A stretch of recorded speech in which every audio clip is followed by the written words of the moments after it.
Ah, ah, oh,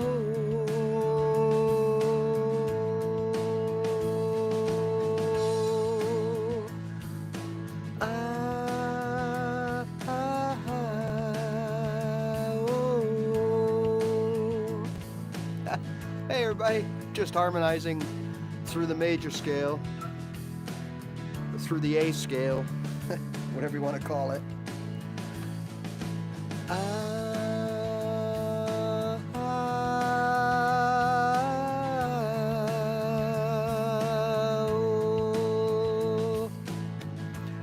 For you singers out there, that's great practice. So, you know how we use chord progressions to work on our strumming and our chord playing?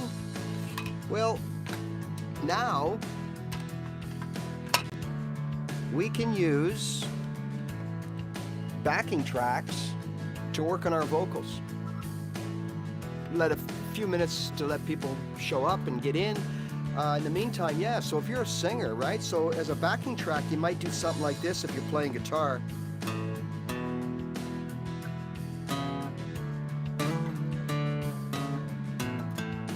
Right? You're practicing your scales. Well, as a vocalist, you have to do the same thing, right?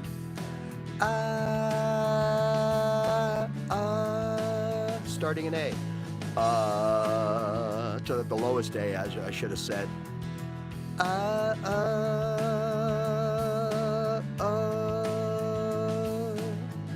It's good exercise. Like it's a good idea to start, you know, pairing your voice with the chords that are playing, right? So here we go.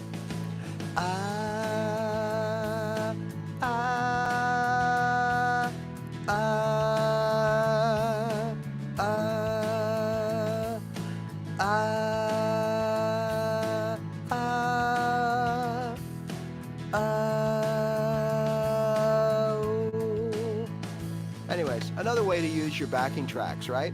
You can use them vocally. You can use them vocally. You can use them to pick out scales.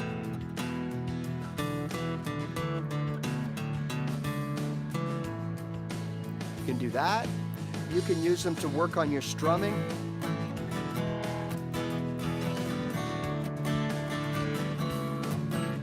So backing tracks are really cool, right? Yeah. Is it going to be one of those days already?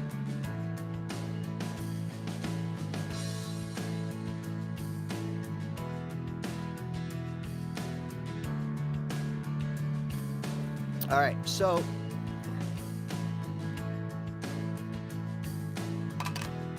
welcome.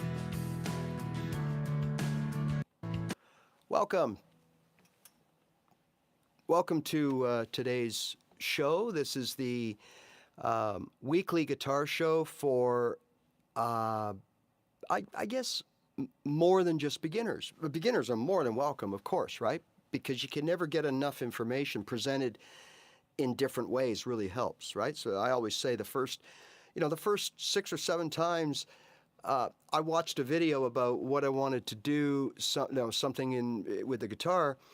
I didn't really get it, and then, after about 14 or 15 times, well, I started to get it, and then finally by 26 times I watched the video.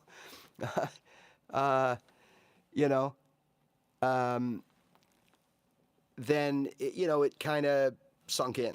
So sometimes when you hear things presented a different way, which is what we're going to do today, sometimes it just kind of kicks in,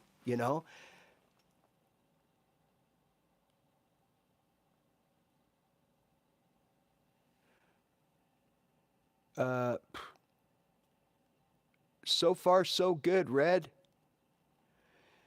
I think there's a little bit of fighting going on in the chat, but hey, what are you going to do? Can't please everybody, but yeah, seems to be something going on. Poor Lisa. Lisa, you're getting bombed. What's going on? What did you do? Lisa. All right, so once again, before we get going here, I just want to let you guys know that and I don't know what it is, but I'm live on my iPad, and the messages don't stay up. Okay? So,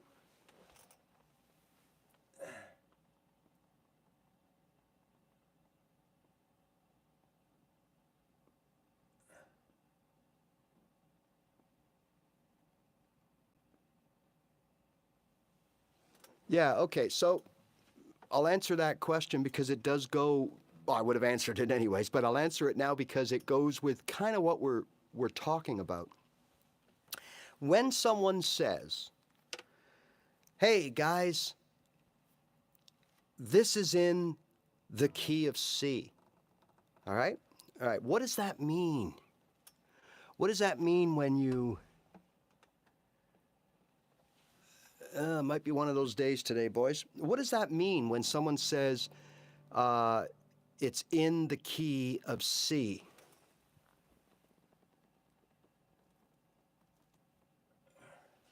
What does it mean when it's in the key of C, right? Let's use a C as an example. Could have been any key. I think you want to know what that means. Well, that means a few things, depending on who's getting the message. So normally you would hear this in a jam setting or maybe even a band setting. But with bands, they rehearse. They know what they're doing. They know all the keys of all their songs, and they kind of all know their parts or roles, whichever word you want to use there. But usually that kind of information is, let's say we got 6 people, mostly on guitars. It doesn't really matter. Everyone has to be in the same key, all right? Now, when someone says it's the key of C, well, what they're telling you is if you are a rhythm guitar player, the chords that we're going to play are in the key of C, all right? Now, that means you're going to play a C and maybe a D minor, an E minor, an F, a G, right? Or an A. Okay, the B is diminished. We usually leave that alone. So those are the chords that we're going to play. Which chords in what order? Well, that depends on the song. It depends on the person running the jam. Though that's how a song is written, in a key. So if someone says this song is in the key of G, or key of D, or key of C, whatever the key, let's just stick with C because it's easier that way. If someone says, all right, this song is in the key of C. Well, right off the bat, you can only possibly use 6 chords in most songs, okay? We're going to forget that 7th. It's the B diminished. So what we're looking at now is, as a guitar player, I know that there's only 6 possible chords that I can use. And most songs only use 3 or 4 of those 6 possible chords, or 5, or whatever, right? Or they use 3 in the chorus and 3 in the verse. So now, that's one thing. So it tells the people that are playing the chords, all right, we're playing in the key of C. So I'm sitting there thinking, okay, now if you want to go further, they would say, we're going to play in the key of C and we're going to play a 1-4-5. So basically what you're telling everybody there is you're playing in the key of C, so C will be your first chord, and then you're going to play the 4 chord, 1-4-5, so that would be C, D, E, F. So we're going to play C, F, and then the 5 would be the G chord, right? That's what that means. So if I don't know you, we don't know the same songs, we don't know, what's going on, and we don't know, I know this song, do you know it? No, I don't know it. How about that song? Do you know it? No, I only know some of it. Oh, I only know the chorus. So to eliminate all that, we just say, hey, everybody, we're going to play in the key of C, and we're going to play a 1-4-5. Now, you could be playing a 1-6-4. So that would be a C is 1, right? C, D, E, F, G, A. So A minor, because it's a 6 chord, would be 2. So I'd be playing C, A minor, and then what did I say? 4. F. So I'd be playing C, 1, 6, 4. 1, 6, 4. So that's why, yeah, it's a little crazy today. It must be Christmas eggnog or something at the office. So that's why, okay, the numbering system, and that's why they say the key. So that if I'm playing along, I know that I'm going to be playing the chords from that key, right? Okay. The other thing it means is if I want to noodle or solo or play a riff or lick or an outright full lead guitar, I need to know the key so that I can implement either the scale or my strategy for playing notes. So if someone says, again, we're in the key of C, right? Then what I would do is when the music's playing, there'll be all those chords we talked about in the key of C. I will find a C note and I'll play along off the root of C, and I'll play notes from a C scale. C minor pentatonic or C major scale or C blues scale or whatever scale it is you want to play. C major pentatonic, and you would play the notes of that along with the people playing in the key of C, and you will be, no matter what note you play, you're going to sound okay. Some will sound better than others, but none of them will be sour notes, okay?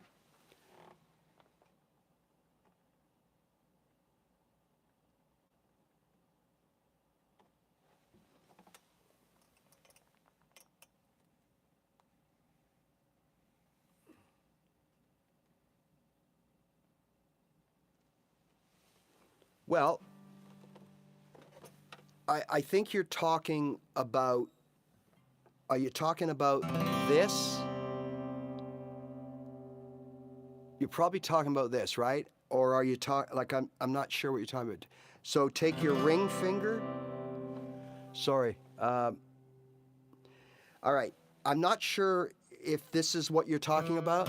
C with a pinky on the G. All right. So basically, this could be something like, it's not a C7, right? But it's, like, it's not a C major 7.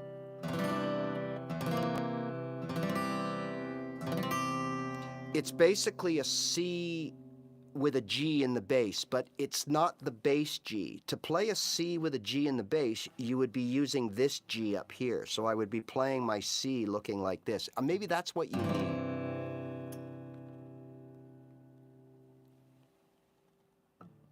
Right? So you have your third, or you have your index.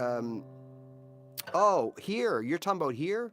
If you take a C shape and you're moving it here, then it's a D.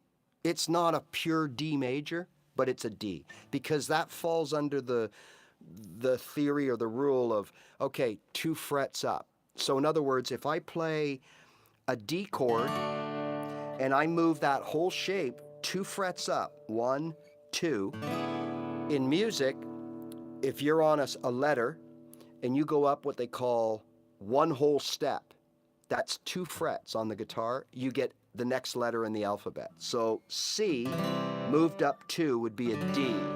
D moved up 2 would be an E.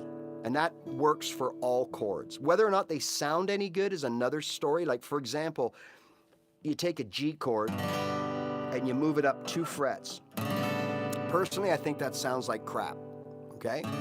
I just don't like it. Now, if I only play those first couple of strings, I could probably make it work. But it sounds like garbage. But technically, if you take a G and you move it up 2 frets, you have an A. That just doesn't sound right there as an A. However, if you take an F chord and you slide it up 2, you got a G, 2 more to an A, 2 more to a B. You're actually playing a triad, a version of a triad, right? So that chord works all the way up the neck. The C, D, keep going to E, F, G, A, okay? So if that's what you mean. Now, again, this D is not the same as this D. I use it sometimes for a different flavor. So if I'm playing, say, a G, C, and D, there's the C, D, now again, G, C, then I'll do this.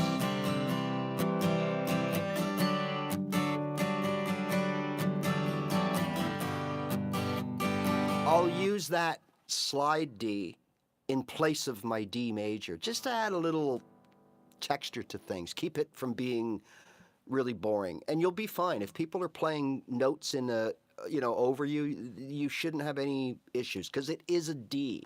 It's just a slightly different D. And yeah, there's probably a name for it. It's probably like a D add something, D add 9 or D add 7 or D sus something. I mean, there's, I always tell people, don't worry, just play a D. If you see numbers and slashes, and just play the first letter. So if you see C/G, we now know that it means play your C like this. Just play a C. The difference is so negligible. Like, it just really is. It's not worth, losing any sleep or confidence over. All right. So thanks for joining today. We've had a busy couple of weeks. We've got a lot of views going in the channel, a lot of new subscribers. It's great. Thank you so much. And today I want to talk about something, because this is more of the advanced thing, though you're all welcome to not only stay, but to participate and join in. What I want to talk about today is something that retarded me for years of getting into that playing notes over backing tracks mode. That where you bring your guitar to another level, where I can sit down and have two guitar players playing chords or rhythm, and I can sit there and play little licks and riffs. I'll use the word lead, but that's not necessarily what you have to do. There are little licks and riffs in all kinds of music that aren't leads, but you use the same theory and the same way to do them. All right, so what do I mean by that? Okay, so if we're playing in the key of C, and there's a song playing, and someone's playing C,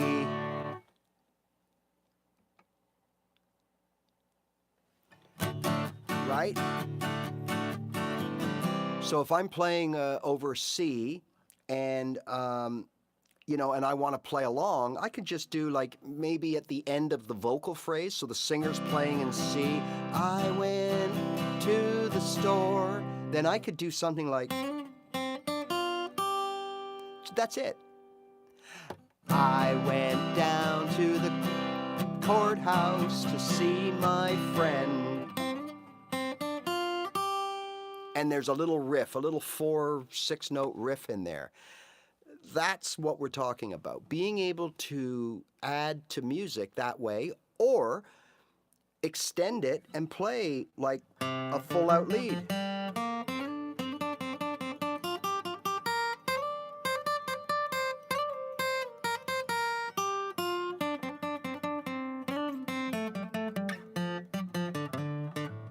Or, whatever. I'm just making something up here.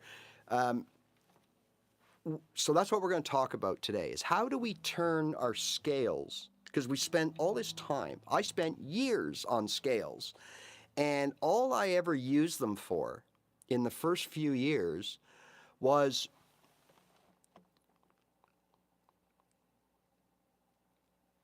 hey, cool. Thanks, Jeff. My man comes in and gives me what I need. Right? So, all right. So I spent literally years just playing the shape of the scale and not really knowing, or I didn't know. I'll be honest with you. I didn't know what to do with it. Okay, I'd watch all these videos, and these fancy, they got the graphics and they're sliding up and down and hitting notes, and I'm like, I don't get it. All right, so hopefully today we can kind of get you there. You're not going to get it in a day or a week or a month. You're going to find out where to start, but then you got to hone your skills. You got to figure things out. And this is the part in your guitar playing journey where your ear and your brain really come in. Okay? Because for a lot of us, up until this point, we're just being robots. We're strumming chords, we're learning songs, we're learning chord progressions. That's all songs are, right? Now we got to start thinking on the fly, right? And here's what I mean. So let's say we have the major scale. Now, I always tell people, pick a scale, learn one scale, and learn it till you can play music with it. And what I mean by that is all scales have different positions. Forget the other positions right now. Learn one position. The position I always recommend learning, if you're an open guitar player, learn your scale in that position. That's called the open position, or a lot of times it's called the fifth position. The first position of a scale, all that means is that we're starting on the root note of what's going on. So if we're in the key, the question was, what's the relevance of the key? If we're in the key of A, then I got to start on an A note. So if I start any scale, A pentatonic, A minor pentatonic, G, A major, whatever it has to correspond with the key, right? I mean, I shouldn't say it has to. As a beginner, we should get into that habit. Yes, there are songs where they're in the key of C, but their solo, the guy playing the lead, starts his lead in D and plays it in D. That happens, okay? But we're keeping it basic and simple for now. Not that this is basic, but we're keeping it simple for now, right? So let's go with A key, A chords, A note. So the major scale, right? We are going to learn how to break it up into shapes. Now, I always say learn it in your open position, okay? Because that's where you play, right?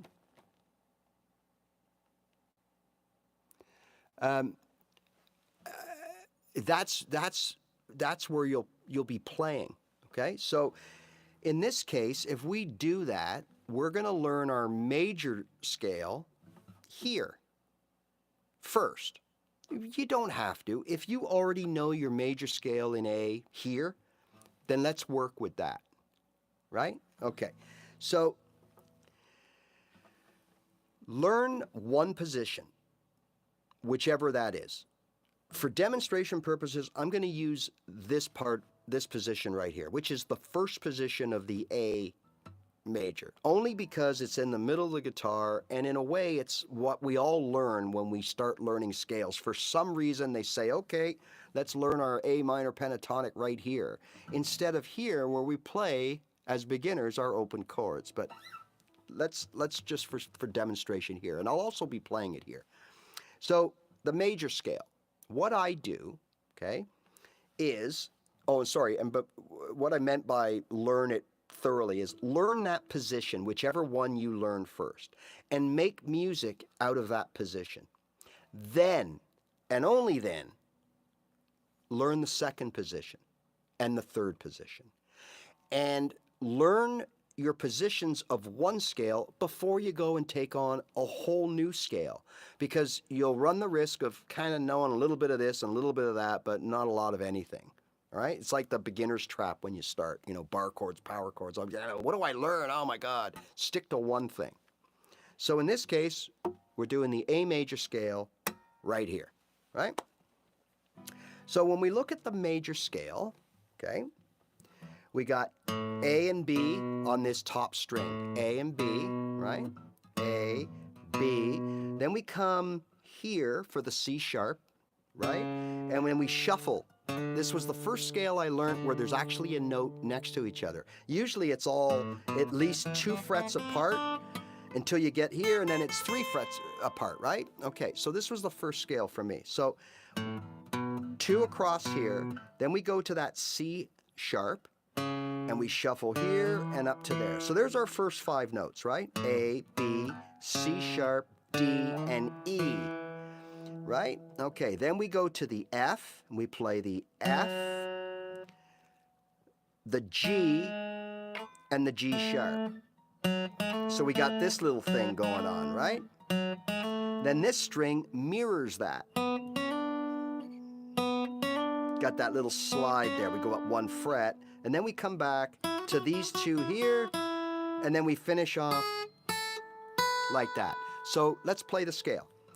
A, B, C sharp, D, E, F, right? Now where do we go? we got to go over to the G. So we go F,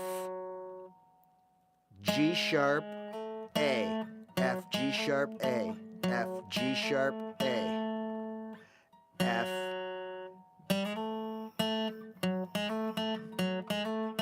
right? And then on this string, same thing, right? We go F, oh, I'm sorry, I said B, C, and D. And then we have these two. So we're playing it over 2 octaves, correct? All right, so now what I do, so there's our overall scale. So if we sat down and said, play me the scale, it'd be like this.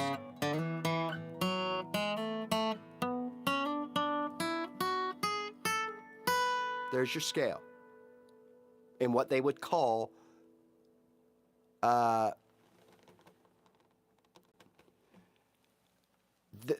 that's what they would call the major scale, right? Okay.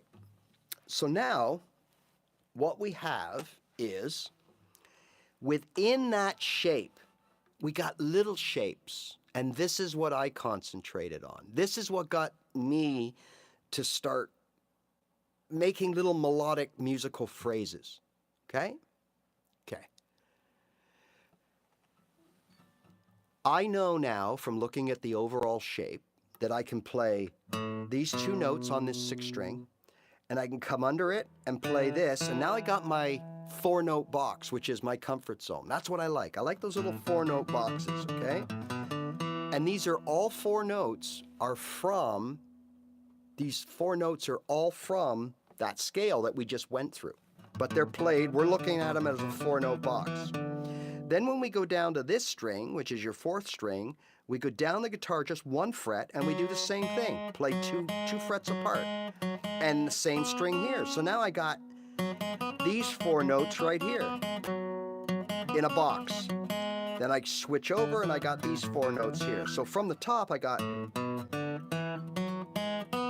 and that's all notes within the scale. Technically I really don't even have to know what those notes are. If I just play them over music that's in the key of A, they're going to sound good, and we'll see that in a second. Then when I get to this string, the 2nd string, I move back up 1 fret, and I play these 2 notes. And then finally, the 1st string, I play here, here, and here. So I got this little, this is my favorite here. I'll show you after. Okay, so there's what we got. So now when I look at my major scale, right? Okay, when I look at it, I got this.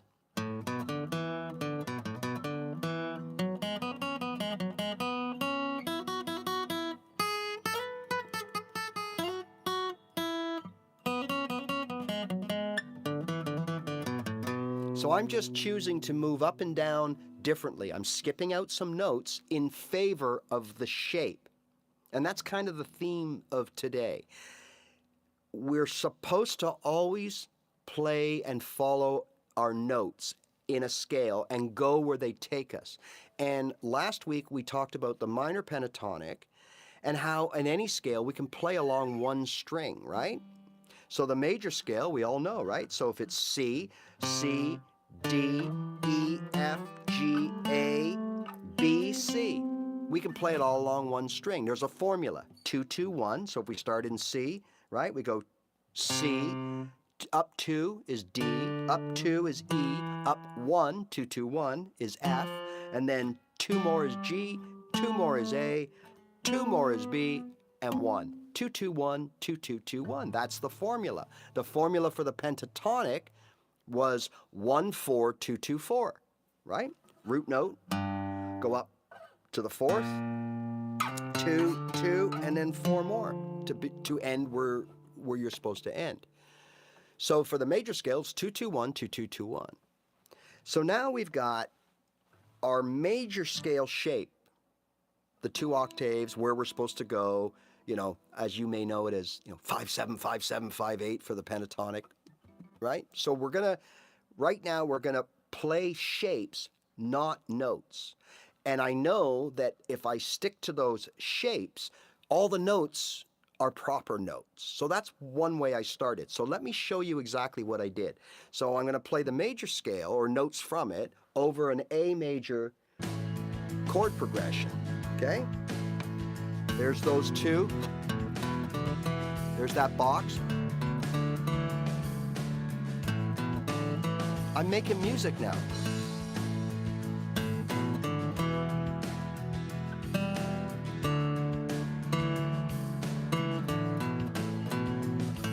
Now I'm going to go to this string and move over.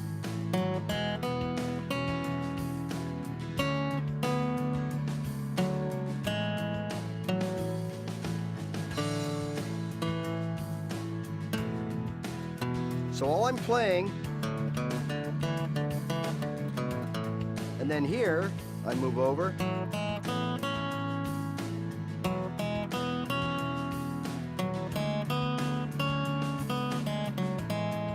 Back,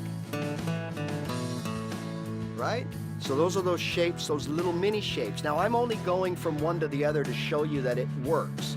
You can stay in one little 4-note box, right?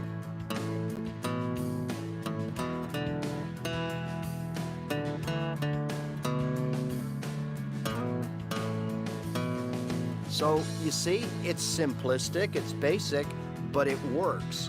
So now instead of worrying about the notes in the major scale, worrying about where I gotta be in the big shape of the pattern, I can just worry about little patterns, right?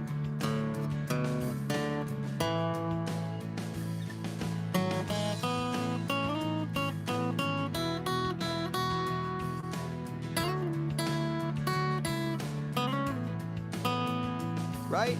Now, my favorite is the high ones here. We got this little...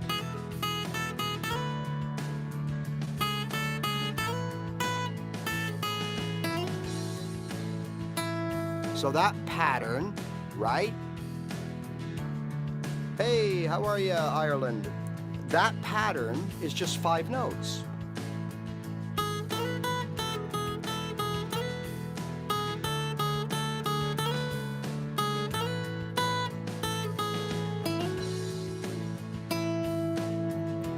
How hard was that?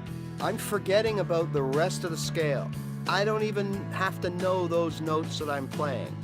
I just know that they're part of the A major scale, okay?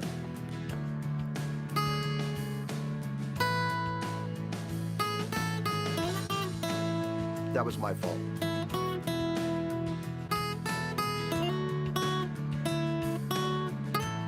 Now, if you wanted to, you could just play all night on those 5 notes in A, in the key of A. Has to be in the key of A, right?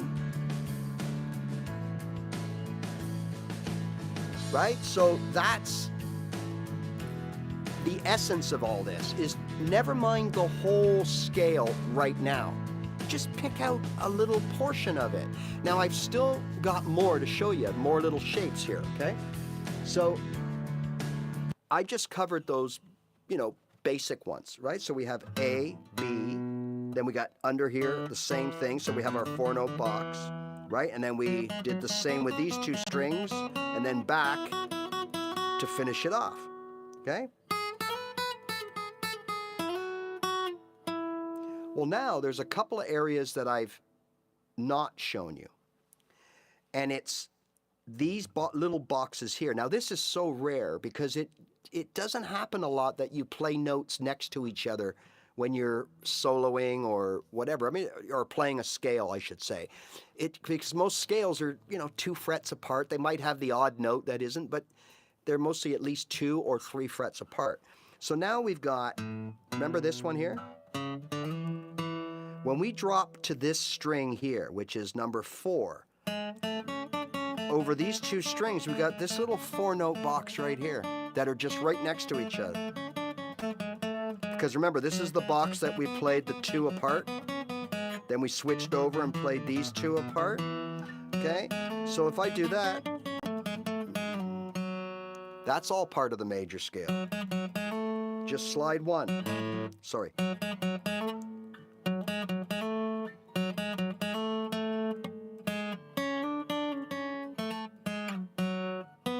Got the same thing on this string.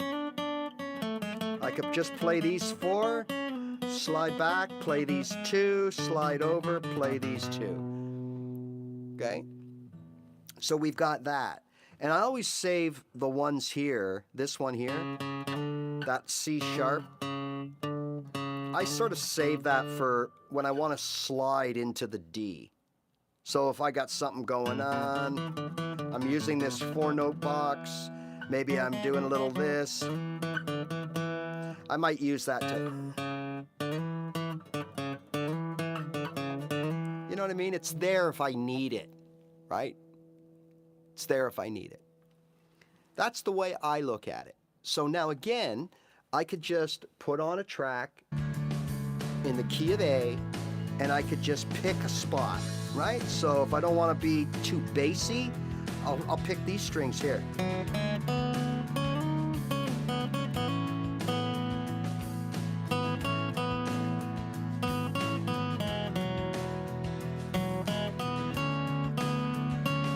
Then maybe here. Okay? And that's all I'll work with, is over those notes over just 2 strings. And if you're like me and you're really like this,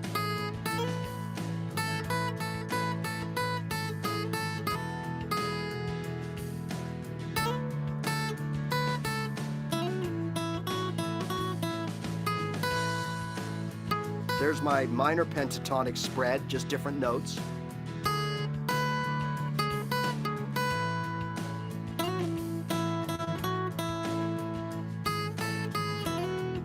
This is how I feel it sounds the best, is when you play these 2 notes together, like a little slide, then up to this one, and over, back, and start again.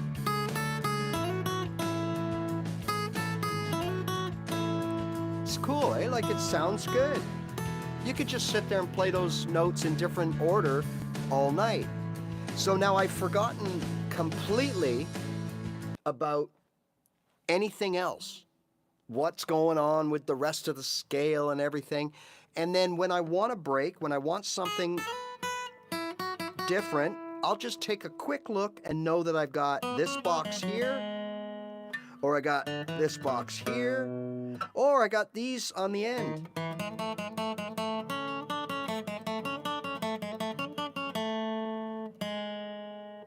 Right? Because I got this here.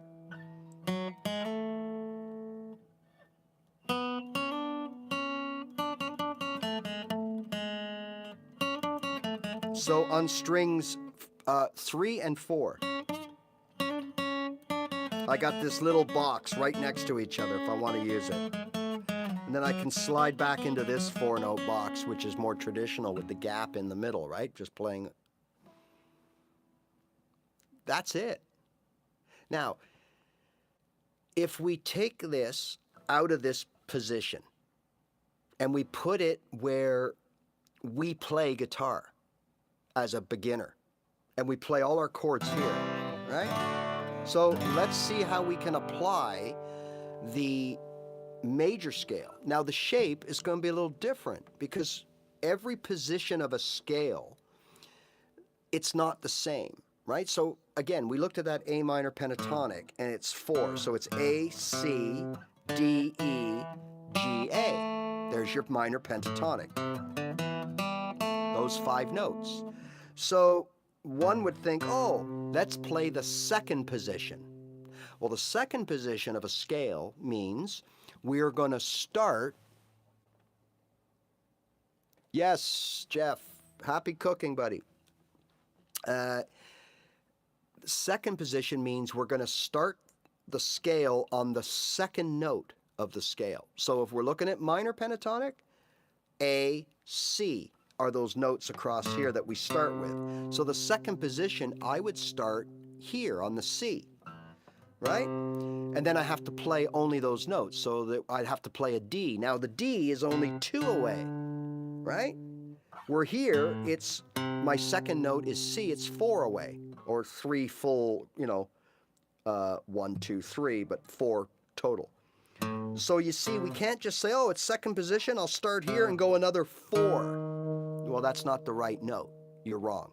So your second position in the A minor pentatonic starts on the C, but we can have to play that D, and it's 2 away. So there's our second, so it's already looking different. So that's what I mean, is that the positions change, the shapes change, but the notes don't. Okay? So when you're doing it this way, my way, and you learn those little shapes within the shapes, doesn't necessarily mean you can move those and keep your note structure. You can move them, you might get lucky, you might hit some good notes, but ultimately you're going to hit an out of scale note by doing that. And then you're going to get a risk of a sour note, okay? So again, we talk about playing by note or playing by shape.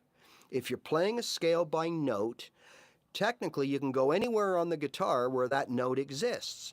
So for example, my scale in the open position, let's use the G scale because that's kind of where we play, right? So G major scale, okay, would be the same shape in the first position as the A shape in the first position. That would be this, right?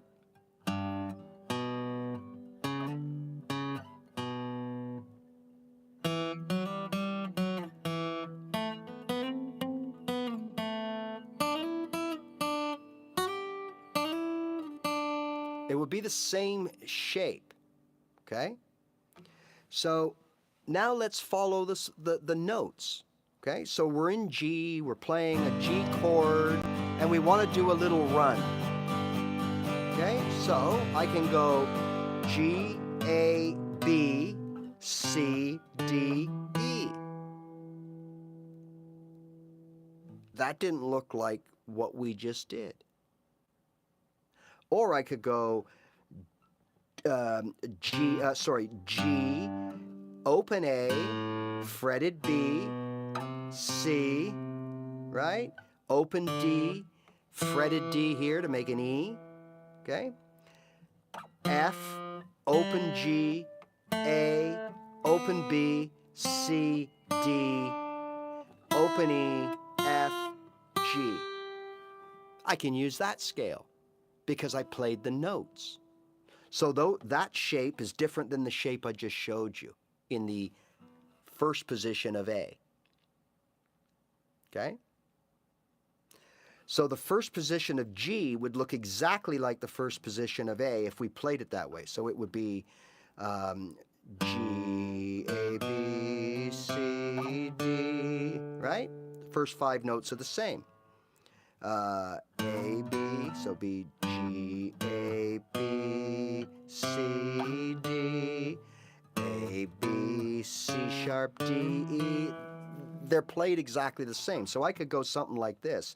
I could play if I had a chord progression G, A, D, I could do this, G, then I could move over and play when the A chord is playing. I could play the same pattern riff, but 2 frets higher into the A. So I'm actually changing keys, but I'm playing over an A chord. So here I'm playing over a G chord, but here I'm playing over, you hear that it's the same thing, it's just a little higher. And I would play that part when the guy was playing the A. That's more up there. Okay, we don't have to do that. If it's in the key of G, we can just play that G scale the way we did with A. Play the same notes. Or you want to play it here? Good. It's the same shape as this, right? We started here. There's it in A, and this would be it in G. It's exactly the same. So the first position of G is the same as the first position of A, which is the same as if we start here and we spread out on the minor pentatonic, we're playing B minor pentatonic. If we're here, we're playing A minor pentatonic. If we're here, we're playing G. All have different 5 notes, but the shape is the same. Okay? So that's why I always say, learn your scale shapes here. because this is what's going to benefit you. Because if I know my G pentatonic, minor pentatonic, G minor pentatonic, right? And someone is playing in G, or I'm playing in G, I could do this. If I want to get to a C from here, I can just go, I can run that scale to the C and play a C, because all the notes are going to sound right. Then from here, I could go to D.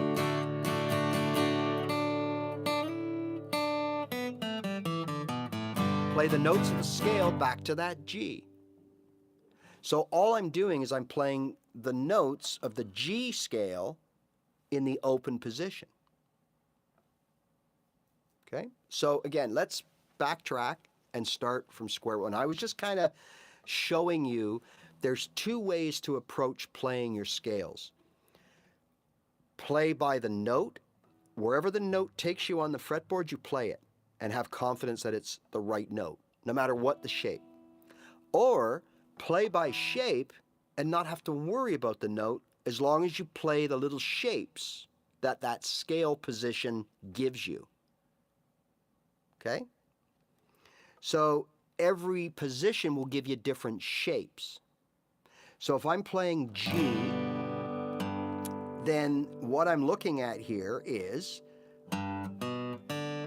run right through that, what I call the secret fret, the second fret. There's my, basically there's the meat of my G scale, right? G, A, B, open is D, E, open G, there's an A, it's all there.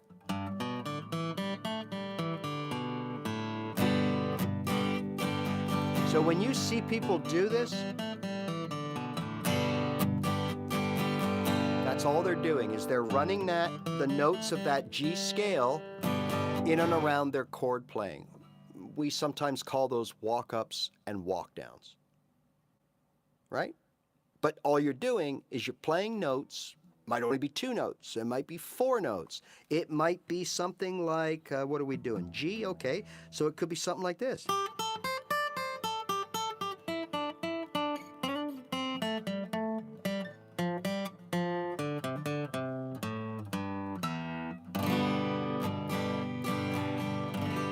So all we did there is we started on a G note, okay?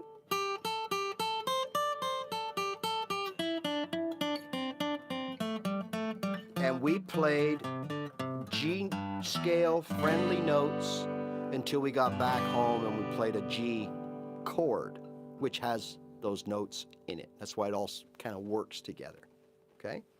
So let's go back to that A major scale in the middle of the guitar for now. What we can also do is we don't have to start right here. Again, if we're chasing notes, we can go wherever the notes take us. So we know that the notes of that A scale are A, B, C sharp, D, E. Let's just stick with those 5, okay? So I can play A, B, C sharp, D, E, and that's my shape.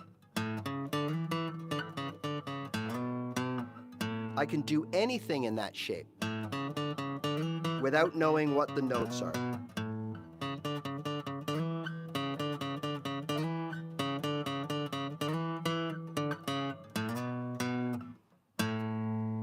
Five notes, that's all I played, out of the 7 that are in the scale, 8 including the octave. But I only used 5 of them. And that's another thing as scale players, we don't have to use all the notes available to us. We can only use 2, 1, 3, 4, whatever we need, whatever we think sounds right. So if you're going to do that, you might as well break it up into little shapes, right? So again, let's just run a little music just so we know that we're always sounding okay.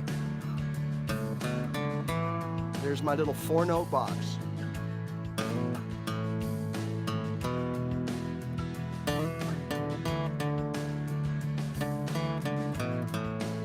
all I'm playing is those 4.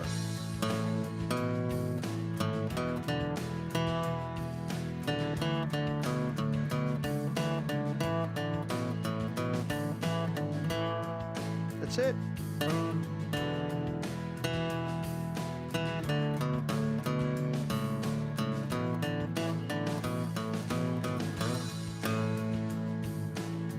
Four notes out of that scale.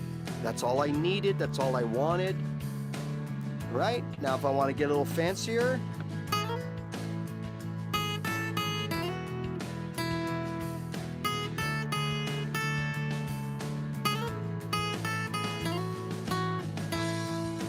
I could use those 5 down at the high end.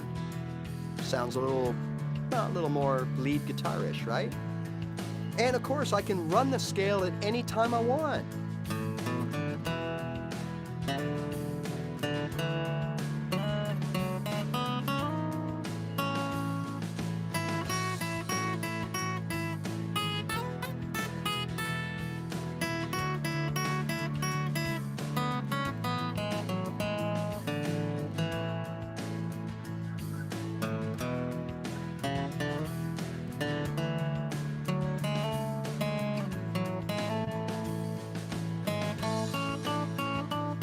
Those little boxes next to each other.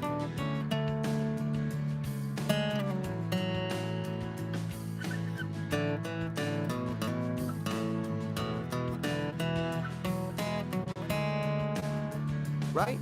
Anywhere I go is going to sound okay. It's up to you to work it and make music out of it. But it's a lot easier to make music out of something then you don't have to worry about the whole thing. You just got to worry about the little piece that you're in. So give that a try. All right? That's what really worked for me. It was actually the A minor pentatonic that I started with. And like everybody, I learned it here, even though I did all my playing there, whatever. So I learned it here. And once I realized that there's these little 4-note boxes, that's kind of where I just stayed. Little melody, little riffs like that. Just, they're so simple, but they're a riff. And what you're doing now is you're slowly but surely breaking yourself out of this.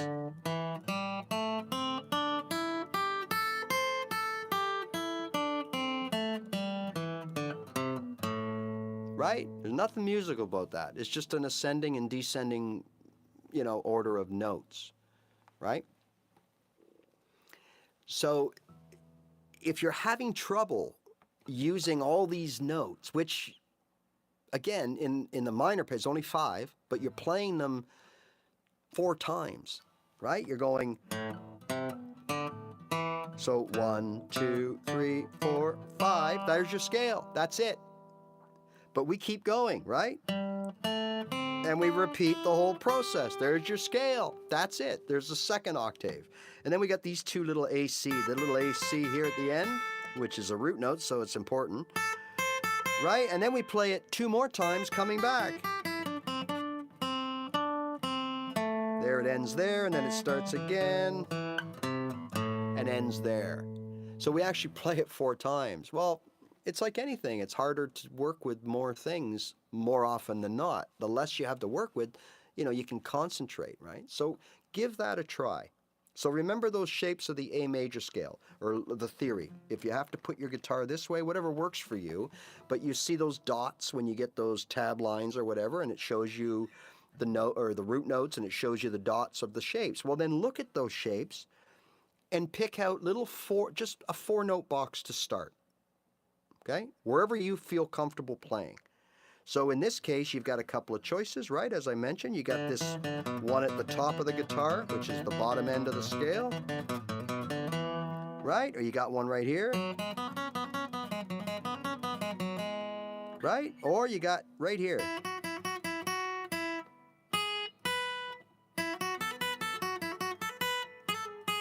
Right? So you can play it as a 4-note box right down to the first string, and then once in a while, incorporate that little side note there. which is the G sharp leading back to the A. Or not. You're good either way. It's just a matter of what note do you need? What note sounds better? Right? So please give that a try. Let me know if it works for you, if it helps. So that's how I looked at learning the major scale. I didn't do it with the pentatonic scale at first because I didn't know any of this. It just didn't make sense. I was so overwhelmed, like most of us are at the beginning, that I didn't question anything. I just said, okay, I got to do this, 5, 8, 5, 7, 5, 7, 5, 7, 5, 8, 5, 8, okay? I didn't know the notes. I didn't know why. I didn't know what. I didn't know anything. I just did what they told me to do. And for years, I just did what they told me to do, and I did it over and over and over and over and over until, well, I just stopped. I just said, well, this is stupid because I don't use it. I play the guitar here. Like, what am I going to do here? Now, of course, you can. And once you get better and everything, right? Right? Once you get better, you could be playing...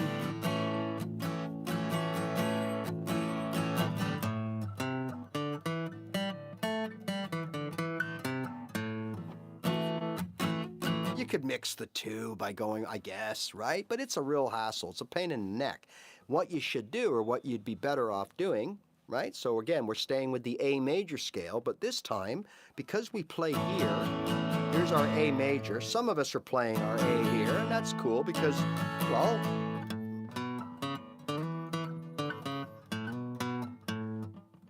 we're right there on the scale, right? Okay, so... But what if we're playing our A here like this? So we got an A here, right? So can we play the scale when the A is here and not up here? Well, of course we can, because it's the same notes. So the only difference is it's going to look a little different. So here's my A. I'm playing an A chord. Okay, so here's my A note. So what are the notes of the A scale? A, B, right? Now I want the C sharp. Okay, D, E. So notice the shape is A, B, right? C sharp. So it's a little different. It's got that opening of 2, right? A to B. And then we kind of go, right? So there's our A, B, C sharp, D, E. Okay, now we have our F, G, A. Should have been a G sharp A. F, G sharp, A. Or, I'm sorry, F sharp, G sharp, A. That's right. Sorry, that was my mistake. So let's look at that again. A, B. So you get jumbled, you know, you're jumping around, you kind of forget the notes. But, and I don't know all my notes of every scale. I know the ones I play, the C's, the A's, the D's, the G's. I know what they are in both minor pentatonic and major pentatonic. There's only one note difference. And then the G or the major scale. Like, it's important to know those notes eventually, okay? So if I'm in A and I want to play the proper notes, I can start in this A and just go follow the notes. A, B. Now I have a choice. I could go C sharp, so I can go A, B, C sharp. Then I can come back here and grab the D, right? Play D and E here. Then I can go up and play F sharp and keep going to G sharp. And there's my A. So I'm kind of playing the last bit on one string, which you can do at any time. Now, it's going to change your voicing. It's going to make your pitch higher. It may not fit with what you're doing and what you started doing down here, but you can do it. A note is a note, okay? Or I could have gone A, B, C sharp, D, E, F sharp, G sharp, A. So there's my major scale that I played here.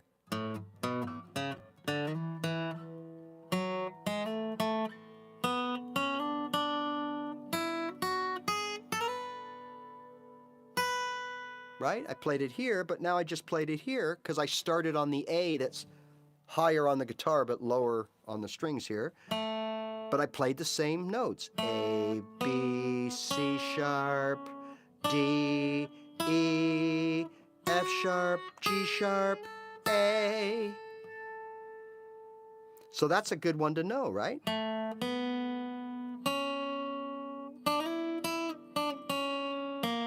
So I might practice that. I might sit there and go A, B, C sharp, D. You make a nice little riff with that. And of course, if you're playing your A here, you're ready to go. Okay? So you could actually use this as like a lead-in to the start of a song in A, or a start of a chord progression in the A chord. You could sit there and go like this. You could go. And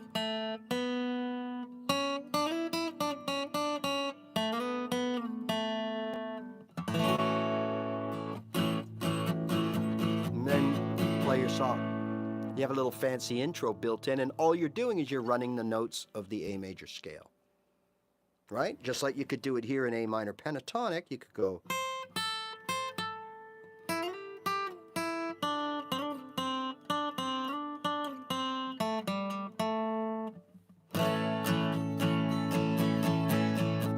Start in A. Have a little note run leading up to that first chord, which is A, and use the A minor pentatonic. Normally what I think I would do, even though that works, but if you're going to do that, then I would probably play off of, when I get to my chord part of this, I'd probably start in the A minor, but either one would work. So that's how we would use our scales, or partial scales, and that's what I think you should look at.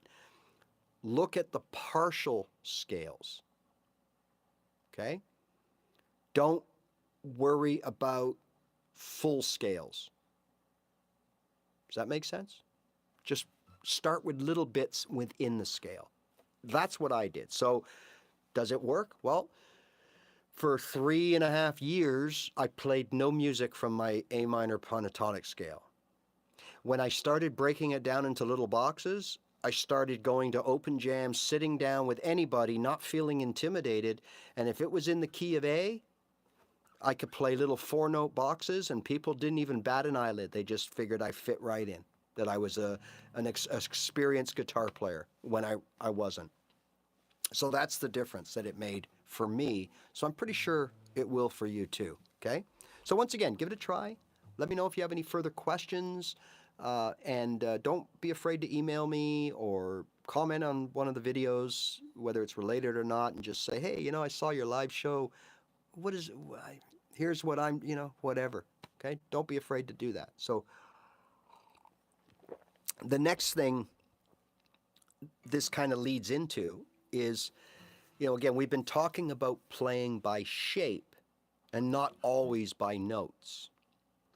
And looking back when I learned all this stuff, I don't know if anyone ever sat me down or I ever watched something where they said, hey, you can take two strategies. You can learn the shape and have confidence that when you play the shape, you're playing the right notes, or you could just play notes as long as they're the notes from the scale. So I guess, you could do something like this. You could play an A, B, right? And then you could maybe come down here and play the same thing here.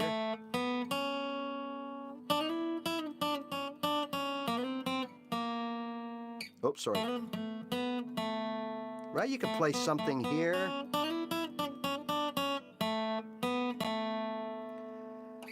And then you could start here on an A and go, okay, what do I need to stay in the scale? Well, I need a B, and I need a C sharp. So I could sit here and go, right? And play these 3 notes here, A, B, C sharp, all 2 frets apart. No problem. And if you want to analyze what you just did by doing that, well, what you're doing here is you're playing this part of the scale, the bottom part, right? Remember? 1, 2.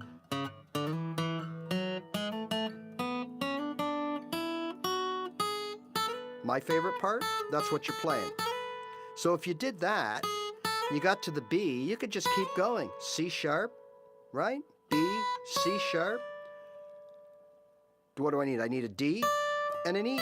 So I could just play here. I could play... and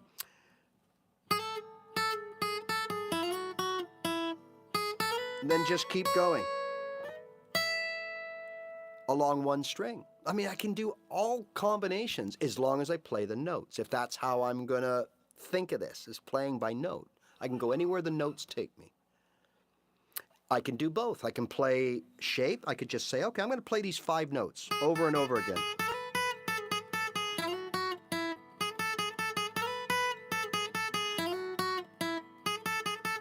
Right? I could do that. And then at some point decide, you know what? That's a B.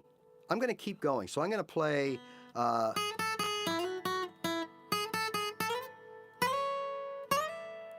I can do anything I want, right? I could go... Because F sharp is right here, that's part of it.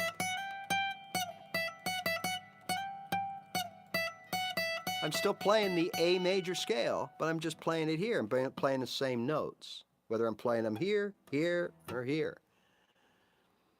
Okay. Now I know some of this gets, I'm going to stop it here for this segment because some of this gets a little overwhelming, especially at first. It's like anything at first. Anything you do at first, I always say this, is overwhelming. So don't expect this to be different. But if you break it up into the smallest portions and then work out from there. So instead of taking that whole shape and thinking, I got to make music with this, hold on. Oh, when the saints, oh, when the saints, oh, when the saints go marching, whatever, okay? And you're thinking, oh my God, I got to make music out of this whole scale somehow. How am I going to do this? Don't get me wrong, there's lots of music to be had in that shape. But trying to kind of use the whole thing, both octaves, to make something can be overwhelming, as opposed to just take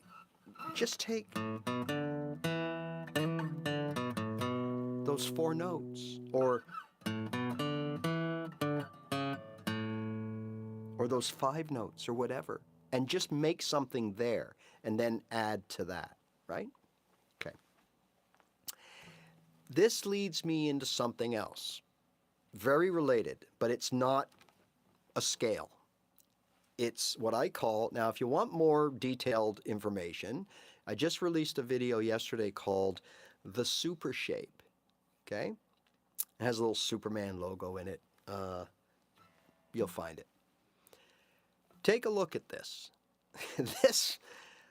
When I started, because this is how I started playing lead, okay? But I didn't use like a major or a minor pentatonic. I used what I often refer to as the RAYRAY scale, okay? And that's just the whole theory. I just came up with that name. It may have an official guitar name. I have no idea. But what I played was the RAYRAY scale, which is an octave scale, which is, you know, if I'm in G, G, A, C, D, F, G, there's the octave, right? G and G, there's the octave, G and G. So when I get to this octave, I slide over 2 and I repeat the same notes, because they are the same notes. G, A, C, D, F, G. Slide over, G, A, C, D, F, G, A if I want, right? So they're the same notes. It's just called an octave scale, meaning I'm going to play those same notes over and over and over. So what I did there, G, A, I could do here in A. Slide over and end on the A. Or I could do it in B. There's B, slide over, there's B. Okay, it's just an octave run. That's what got me started playing notes and riffs and leads and all that stuff. I didn't go the whole way. I just played 4-note boxes. And then, more often than not, So normally on an octave scale or an octave run on G, this is what I would do. I'd go G, A, C, D, F, G. One day I didn't do that.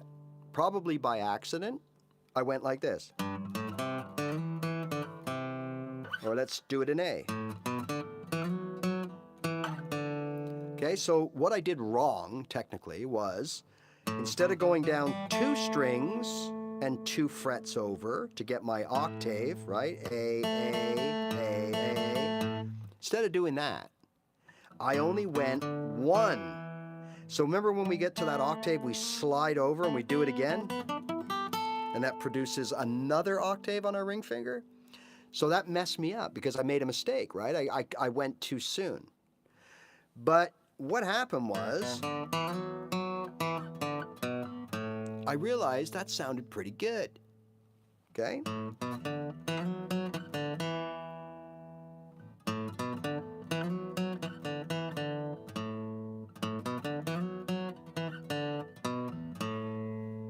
There's a little kind of little melody type thing right there, and I thought, oh, that's interesting. Never thought anything more about it. And then somewhere down the road, I was playing again, and I probably did the same thing, but this time I might have been in something like E flat, okay? So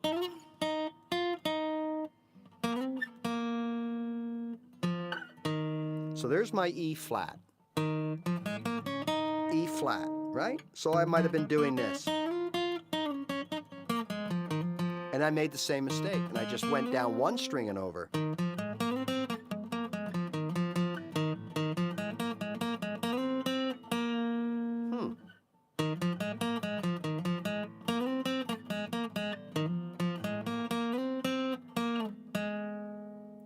Well, that's pretty cool. What did I just do? And I realized I played this same shape.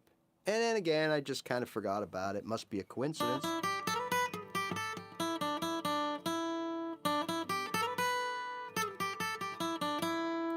Wait a minute, I just played the same thing. Now it sounds different because I'm in a different key. So it's, you know, but it's the same musical relationship as this.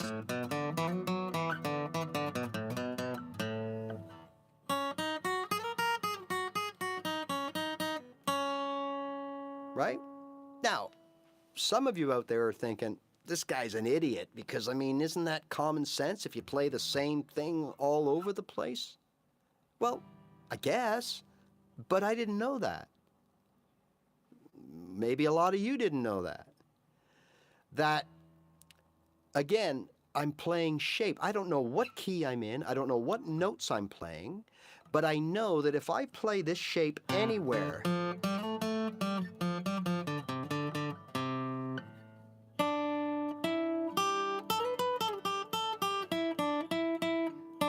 I get the same thing. So technically, I could sit here and go,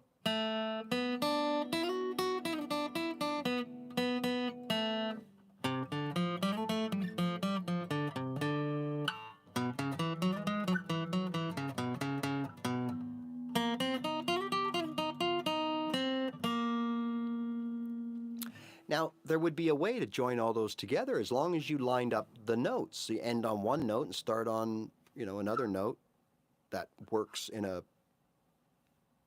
ascending or descending way. You could put all these together, right? You could do...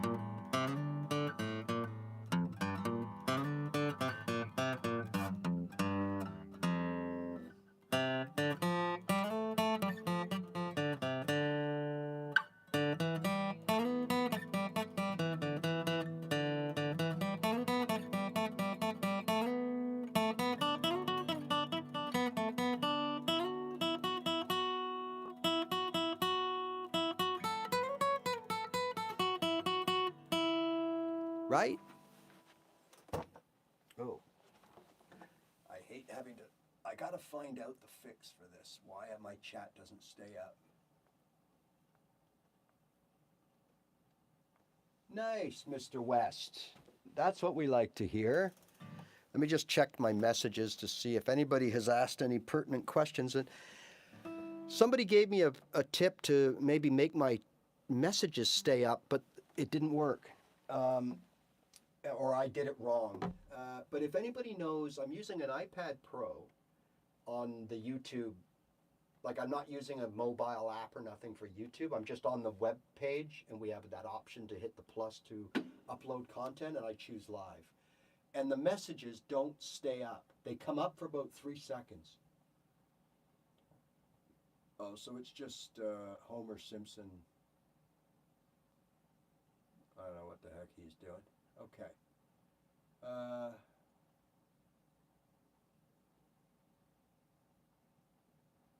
Yeah, well, Terry, yeah, everybody's got their way of doing things. Nice, Red.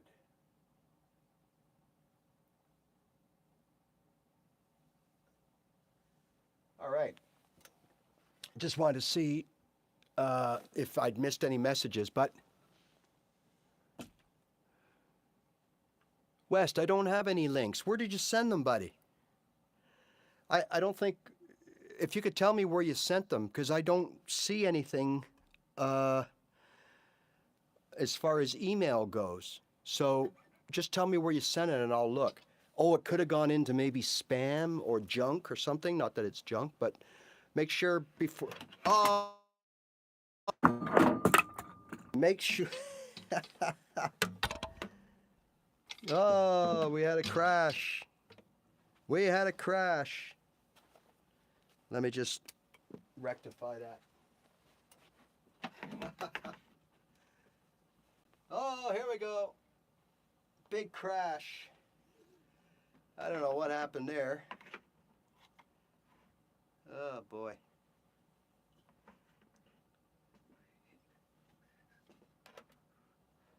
Is that a blooper or what? Because that'd be a blooper. We had a blooper. Oh, okay.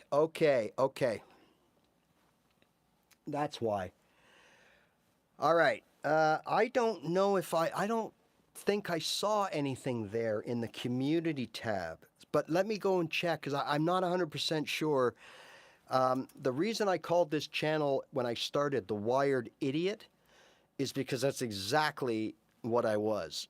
Anything to do with this kind of stuff was just, apps and all this stuff was just like a Chinese menu.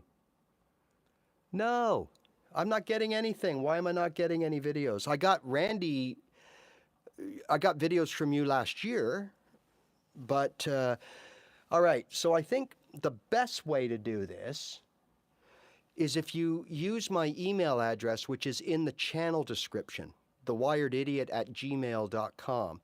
Then you can send a link to Dropbox, or if it's on a Facebook page or anything like that. Because I know it can be hard to send videos by phones and things because it compresses or whatever. So before we end today, let's Messenger.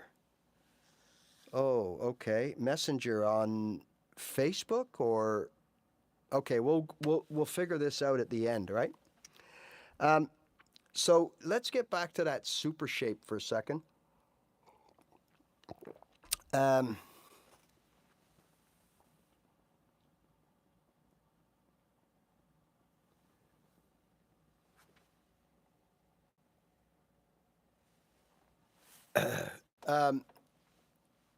So let's get to the Supershape because it's pretty cool. I want to show you how it works. Now, oh, come on. There are gremlins today. Gremlins. I don't understand what's happening here. Oh, I see what's happened. Okay, no problem.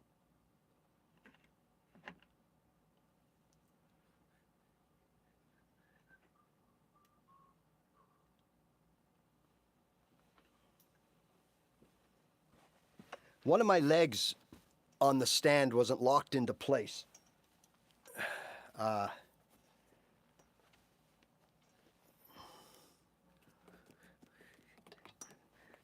right, so let's see how we can use this shape. And the shape is this, because I probably didn't show you in detail. Again, I have a video about this in detail that shows you some examples. I'm just going to run through it here before we end for the day. So the shape is, no matter where you start, doesn't matter, okay, is 2 frets on the 1 string, whichever string you start on.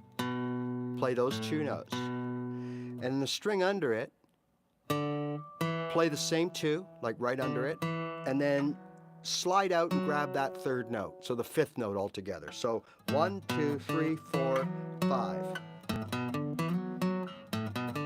That's the shape. 2 and then 3 frets over. Okay?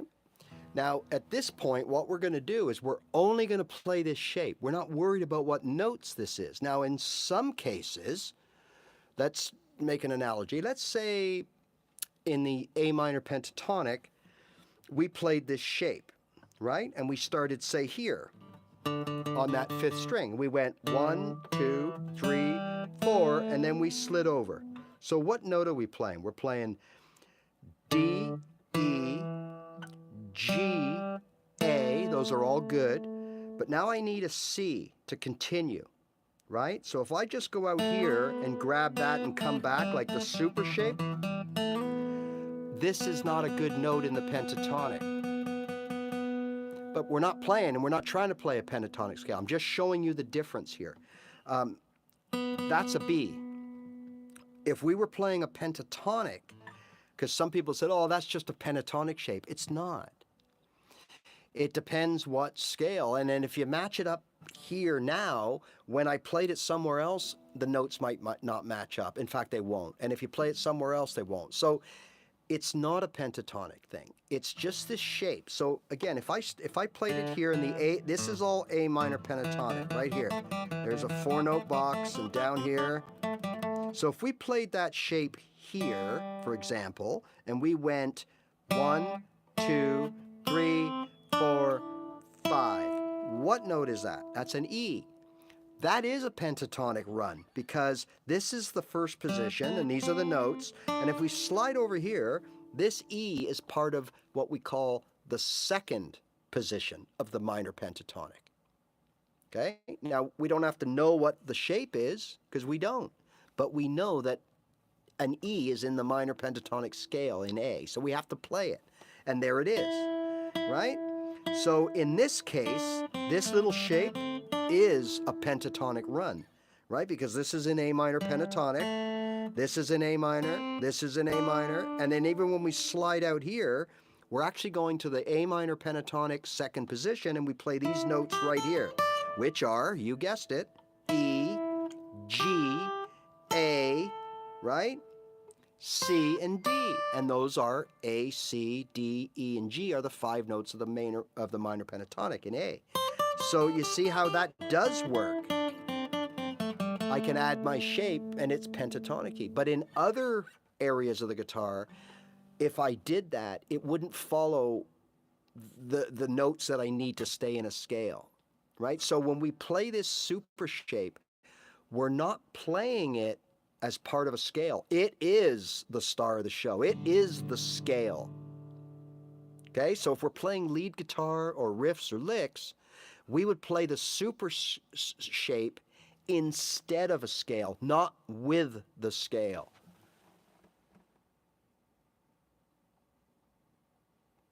Right? That's the whole thing you have to remember, is that remember the notes. We have to play, to be in a scale, we got to play certain notes. Shape or no shape, we got to play those notes. When we're playing a shape, we're not worried about the notes. Okay? Now, does it work? Why would it work? You'd think it wouldn't work because, well, okay, because it does work, because I've always told you, you don't need to know or play scales to play a lead riff or a lick or any kind of what we call an accoutrement, which is a little piece of music that fits into, you know, it could be just a little something like that after every verse or something, right? Okay, so remember, we're going to play this instead. So in other words, right now we're going to solo in A, I guess. Okay, we'll keep that same backing track to make it simple. And by the way, the backing tracks I use, yes, okay. Well, hold on a second. If you're playing with someone who's using a certain, if it's just a rhythm guitar player and you could do anything you want as long as you're in key. What I think your question is more, if there's two guitar players playing notes, you both have to be on the same page. I can't be playing the Supershape and someone is playing A minor pentatonic, because the note, at some point we're going to play different notes, because my shape is going to yield a bad note for that pentatonic. A good note for the shape, it's going to sound great, but if he's playing two and hits a note from the pentatonic, so he hits a D and I hit a C sharp, because that's what my position, that's what my shape gave me, yeah, we're going to have a cat scratch moment, okay? So I just want to make sure you understand that. If it's just you're the only guy playing the notes. Doesn't matter the chord progression, as long as you're in the right key, which I'm going to show you now. Then it doesn't matter what if you play this shape or you play a proper scale. It's up to you. It's whatever melodic thing you want to add to that. But if there are two guitar players playing notes, you really both have to be in the same key and the same scale to play the same note. So you're going to play two, think about it, you're going to have the risk of two guitar players, one playing a C and one playing a D, one playing an E, one playing an F sharp, one playing whatever, and it may not work. In fact, it won't work. Okay? So if you're not clear on that, let me know. So remember, when we do this, we are saying, okay, I'm going to play this shape. I'm not going to worry about a scale. I'm playing this shape in place of the scale. So let's start the progression. And by the way, these chord progressions that these backing tracks are from a YouTube channel. It's called My Backing Track. Now, it's not mine. That's the name of the channel. Okay. The reason I use them is I think they're good. And not only that, I reached out because some people get real finicky. I got a copyright claim on a chord progression I used in a video way back, and it was like, what? And it was just a backing track. Okay. So I reached out to a few people that make backing tracks, and this was the only one that would give me permission and say, yeah, go ahead, man, use my backing track. So I always like to give a plug. So it's My Backing Track. I usually put the link or the mention in the comments of the channel too. So the last video I put up, which talked about this Supershape, I referenced the backing track channel. So give them a try. They got some good stuff. So now we're going to start in A, and this will be our guy. So we're at a jam, okay? Could be one, two, or more people playing this chord progression. And they say, anybody want to play along? No problem. We're in the key of A, okay? All right, key of A. So what does that mean? For me, it just means I start on an A. I find an A note, okay? So here's an A right here. Right? There's your key of A. You should be able to hear that works. Now notice I'm playing the A over all of the chords. E, A, D, A, but I'm just playing A. Listen. No matter what chord is playing, that A note works. Why? Okay? Why should that be? Shouldn't I be playing an A and then an E, then a D, then an A? I could when I put my 4-note box together. I'd look at the chords and go, okay, A, E, D, A. There's an A, okay? There's a D, and there's an A, or an E. So there's my A, D. The only thing I'm missing here I'm not missing anything. I got all my chords covered by the notes in this 4-note box. A, the only thing I don't have is the B. But the B note will be in the scales of the note of the notes that make the chords that are playing. So that's why I can go like this. Look. Sounds great because there's an A for the A chord, right? There's a D for the D chord. There's an E for the E chord, and the only one that's out is a B. There's no B chord. So I sound good already. Now I'm going to add my shape, which is this one right here.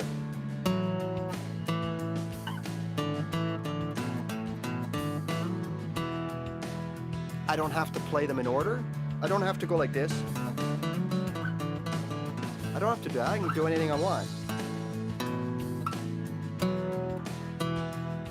So this is, let's check this out. This is D, E, F sharp.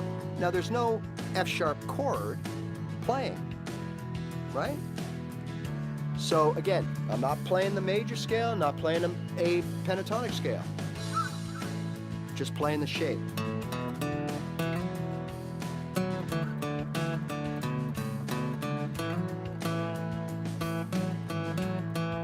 Any notes.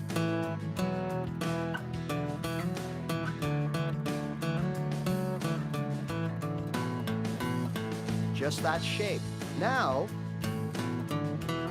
I call this the tail. So there's the 4-note box. There's the tail. That's what I call it. Where you slide out, okay? So now what I can do, where I slide out, put my first finger back where that corner of the box was, right? Right, watch. 1, 2, 3, 4. Now replace right here with that and do it again. 1, 2.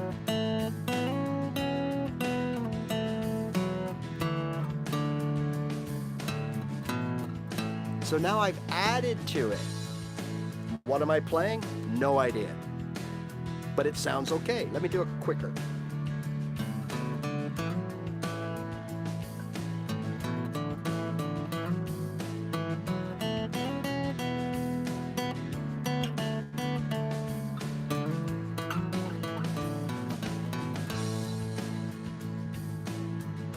All right, now, before I show you that we can keep going, right, I want to tell you something that's really important to know. I didn't sit here and plan this all out and say, okay, I'm going to play this and I'm going to do this to make sure. I didn't do that. If we were in a live setting, like with people, I would just say, pick a chord progression in any key, play whatever you want, and I will play the Supershape with it. So you're just going to have to trust me, all right? I have no reason to, look at me. There's none of that here. I just wanted to stay consistent through today with using A pentatonic, A major, and just keep it consistent because we know that we can do the same thing in any key that we do in A or B or whatever. So it's all the same, right? But this Supershape, we're breaking rules. Sometimes it works perfectly that we actually play the same notes in different spreads of frets than we do in the actual scale. And other times we play completely different, like a couple of different notes that aren't in the scale that we would have played over this piece of music. Okay, so I want to make sure you guys know that this is just random. What I can do is, just to show you, let's go, now I'm getting out of my, all right, so now. See you tomorrow, Jenna, bye. Okay. We're on, hope nobody else has a problem with this, but I'm going to Pat. use someone else's backing track. All right, so this is an E major key. So we're at a jam and some guy starts playing this and he goes, hey, anybody want to play along? I'm in E major. So what's the first thing we do? We find an E note, anywhere on the fretboard. Okay, I'm going to start right here. There's an E right there. 4th string, 2nd fret. Okay, let's play our super shape, see what it sounds like.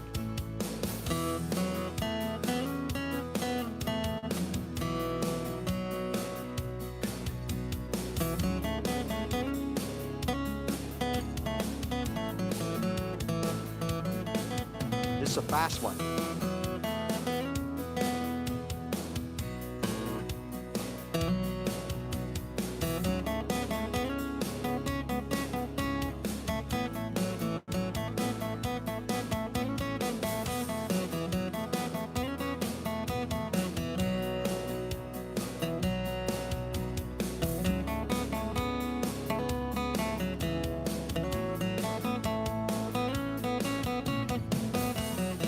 Anybody can do this.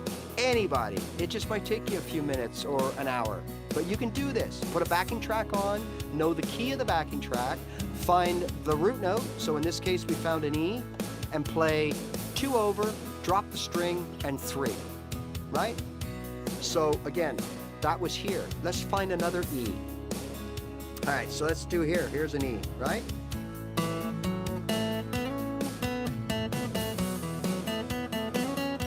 Play the shape any way you want, in any order.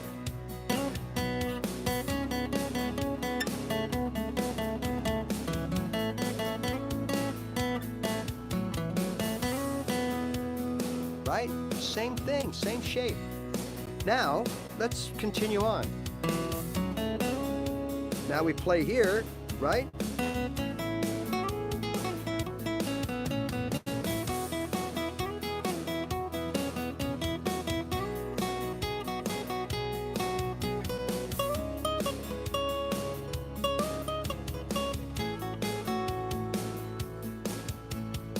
What am I playing? I don't know. I'm just playing that shape. So let's start at an E here.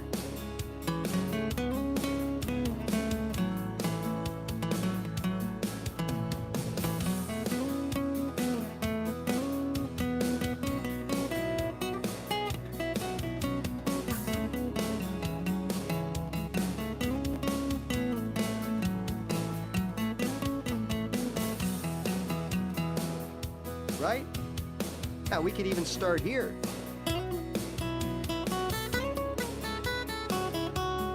Then go to here.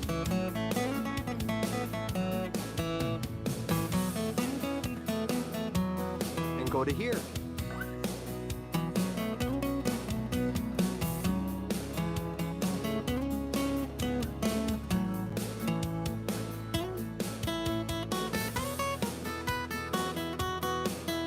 Right? So I'm just playing that shape anywhere starting on any E. That sounded just fine to me. I mean, if I'm missing something, like if this is me being delusional with my ears, I apologize. Well, thank you. If it's just me, you know how they say, you know how you see like videos or you see people and they honestly like are terrible? And I hate saying that. Like they're singing or whatever, or dancing or whatever they're doing, and they're horrible. Yet they honestly don't see that, okay? They watch themselves and go, oh, hey, look at me, I look good. Or they hear themselves and they go, I sound great. And you're like, no, you don't. It's horrible. If I'm doing that right now, I quit. Tell me. Just say, hey, Ray, I get it, but that sounds like crap. But I don't think so. Now, is it basic? Yeah. Can it go further? Yeah. But see, the whole idea of this shape is to get you playing some sort of lead as soon as possible. That's all I did. That's all it happened for me. So for me, it was 3, 4, 5 years, and I still hadn't really played notes along with something that I felt confident saying, oh my God, yeah, like that sounded pretty good. I was so intimidated. I was so overwhelmed with information. Do I play this scale, that scale? Well, what position? Oh, I got to switch. I don't know how to switch position. Oh, what notes are in that scale? I don't know what notes are in this scale. I just know because that's how I learned it on YouTube. But I don't know what to do. You know, I was like that for years. And for me, it was a version of this called the RAYRAY scale that broke that mold. That it was like, you know, I always use this about the juggler, right? Flipping the balls and keeps dropping that third ball, and then all of a sudden he catches the third ball, and you can do it, and then you drop it again. And but the next time you start, you're good to go, and it just gets better. And that's what you should look at the strategy using this is this gets you started.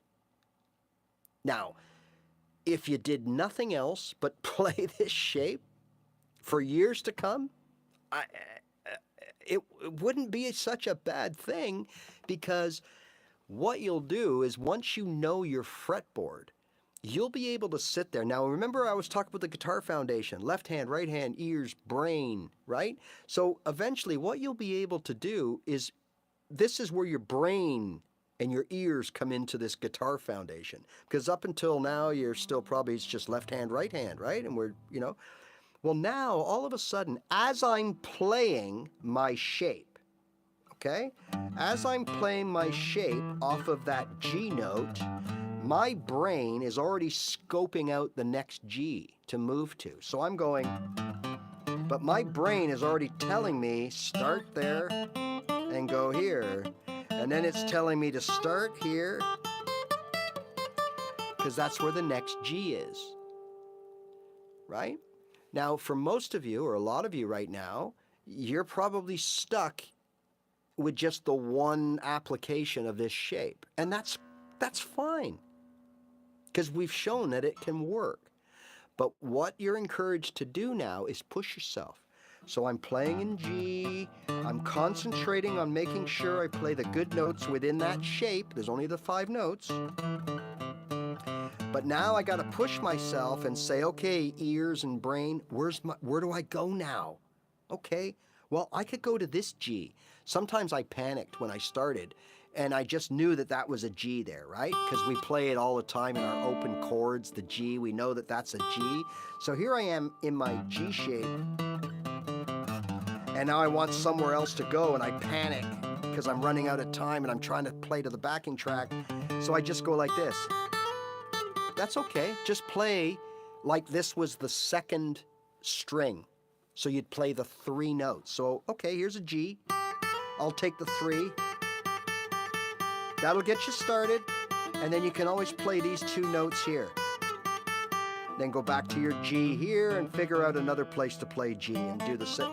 Like, this will help you, force you to learn your fretboard bit at a time. And I always tell you, forget all those apps, learn your fretboard, write the notes on a piece of paper. This is the best way, not by using the shape, but by playing notes on your fretboard is the best way. And I had someone comment or send me a comment or something about what they did. And it was a great suggestion. We all have guitar tuners, right? Turn your tuner on. So you turn your tuner on. Okay, you play a note, you look at your tuner, you probably can't see that, but you look at your tuner, what note am I playing? Well, I'm playing a G, right? So it tells you what note you're playing. So you could have this tuner on and go, now with most tuners, it's a little behind, right? So if you're playing real fast, it may not keep up with you. No, it doesn't, but it gets there. But look, G, A, C, D, E. So use your tuner. Now, the only thing I will warn you of is don't rely on it, right? It's like, how many of us play cover songs and we have an iPad for lyrics and chords. All right, that's cool. Nothing wrong with that. I do it all the time. I can't remember all the songs I know. I can barely remember my own songs. So all of a sudden I'm playing And if for some reason, even though I know the song inside out, I'm looking at my iPad or I'm looking at a lyric sheet, and then something happens, you're lost because all of a sudden your lyric sheet blows away in the wind, or your iPad, your batteries die, or whatever, and you're like, oh my God. So remember, that does happen. So try to make sure that you wean yourself off of these devices or off these cheat sheets or teleprompters or whatever when you can, right? That's all. But you could do that. Use your tuner. Okay, what note am I playing here? Oh, I don't know. Look at the tuner. I'm playing an A. It's a great way. Okay, just don't become reliant. Right? And if you know your scale formulas, so if I'm playing an A and I want it, and someone says, Ray, you got to play the pentatonic, minor pentatonic. Okay, then I know my next note has to be C, because I know my notes. A, C, D, E, G. Right? All right, so again, this super shape. Now, I want to just show you one more thing with it, because I don't know if I thoroughly showed you how to keep going with it, right? And basically what we do, that part, the tail, those two notes. So you got your 4-note box right here. There's your 4-note box. Let's stay with A. A, B, D, E. There's your 4-note box. We can play that in the major scale, right? In the pentatonic, we would play this 4-note box because up top we got to go out and get that C. So we don't have that luxury, right, of playing that. Or if you're playing the Ray scale, it works. Right? Okay, so that tail part right here, that comes out to grab that note. Right? Once again, 1, 2, 1, 2, 3. If we do this, now that becomes our 2, our string with the 2 on it. That was the string that had the 3 on it. But now we're going to use it as the string with the 2 on it and just keep going down. 1, 2, 3. 1, 2. 1, 2, 1, 2, 3. And then replace here and go 1, 2, 1, 2, 3. Then do this. Now we got to go over the border, remember? So we got to shuffle up 1 fret. So 1, 2, over, and then these 3. Then you could use this part of the tail to go again. Right? Like you can literally go from here to there, just sliding over off that tail.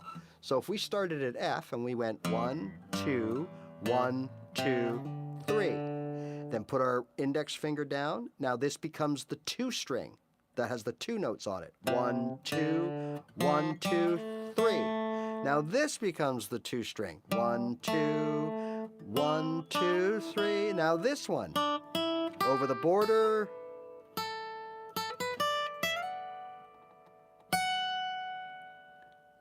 And we end up here.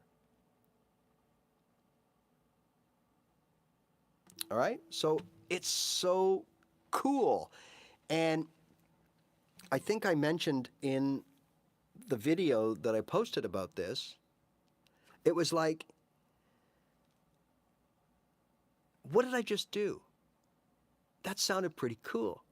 And then I forgot about it, right? And then I was in another key playing to another chord progression, and I did the same thing, and I got, oh my God, it's the same shape. Now, I see it everywhere. Even when I'm playing scales, like I said, like there's certain pentatonic runs, like here. I think this is one, yeah, so G, A, no, this isn't one. So it's the next string down. So if I'm playing here in the minor pentatonic, A minor pentatonic, and I go like this, these are all 5 notes that are actually in the pentatonic. And the tail of my super shape, that what I call the tail, is actually connecting the first position of the pentatonic scale with what we call the second position, this note right here. So this launches into another thing we call is the BB house or the BB box, the pentatonic house. These are all names because it's shaped like a house, right? 4 walls, and then this one in the middle for the pointed ceiling. And that's where B.B. King loves to play. So what he does is he plays, then he uses this here to slide over and play another house here.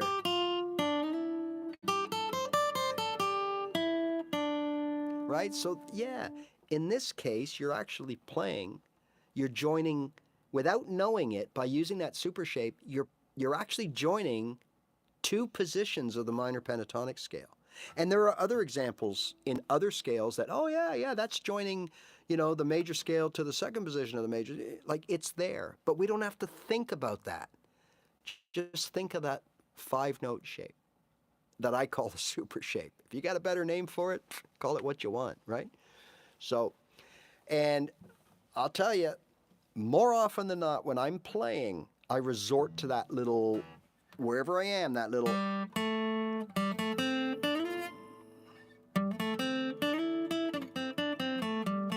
like it's no matter where I am,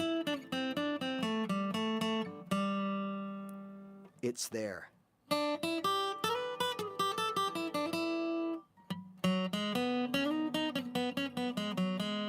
All right, so once again, any key, right? Any key. Let's find something here. Here's one, B. All right, so here's a backing track. We might have to sit through the commercial. 5 days a week. 12 hours. Okay, hold on. 12 hours. 16 hours. All right, so now we're in B. I don't need to know the chords. I don't need to know what scale we're playing. We're in B. Find a B on the fretboard. Right here, right?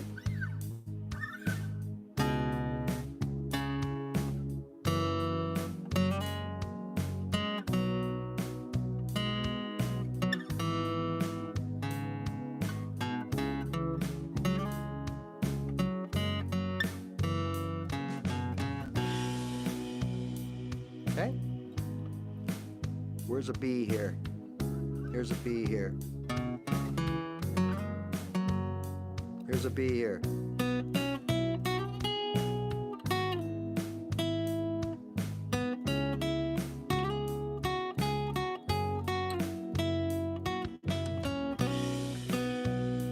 Here's a B here.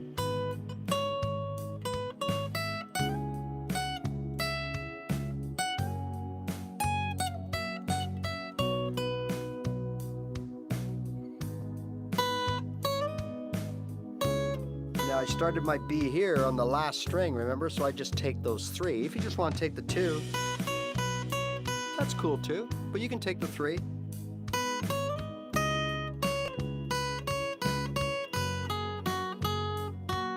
And you're kind of, now you're working backwards. So your root note was on the 2nd string, which has the 3 notes on it. That's fine. Now you come up, and those notes should sound just fine too, right? In fact,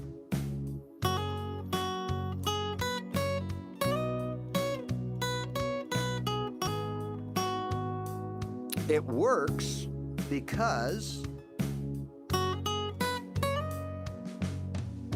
F sharp is a note. Yes, F sharp is a note in B. So this is the note I'm starting on here, F sharp, by turning this thing inside out. So remember I said when you're in a panic and you're trying to find a G or a D or an A to go to next, and your time is running out, and you panic and you go, okay, I know that's a B. Now it's not the B on the 1st string that we want, but it's a B. So I could do it backwards. I could take the string above it and just the 2 above where I started, and it'll work. And in this case, it works because this note is an F sharp, and an F sharp is a note in the B scale. See how it all works? Like, do you need to know theory to know this? No, you really don't. Because I've told you guys so many times that I know people that have been playing guitar 20, 25 years, and I'll say, oh, what note was that? Or what scale are you playing? Or where'd that riff come from? What scale did that riff come from? Well, I don't know. Well, what do you mean you don't know? Well, I don't know. Like, well, how can you not know? Well, because I don't. Because they play completely what you would call by ear. So they just know that this note is the one that they're looking for, or this note. And they just know.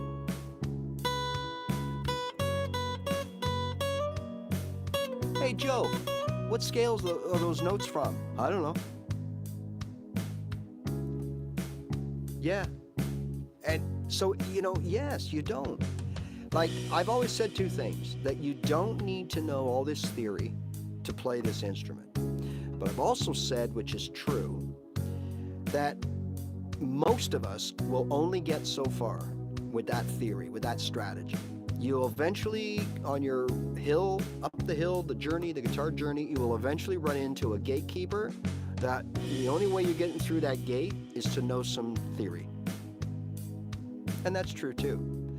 I think those people that can just rip things on the guitar without knowing anything, I think that's just a product of someone whose brain is just like some people are mathematical wizards, where most of us could get a 70 in math and think, hey, yeah, I pulled it off. There are people that 100%, they just have that mind. And obviously, because mathematics is very tied into music, I think that there's people that just have that brain. They're wired a certain way. But I think for the most of us, it's kind of a little bit of everything.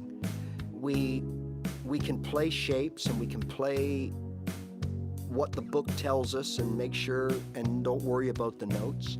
And then there's the others that need to know what the notes are so they know where they are and they can equate that to certain scales. And, we're all different, okay?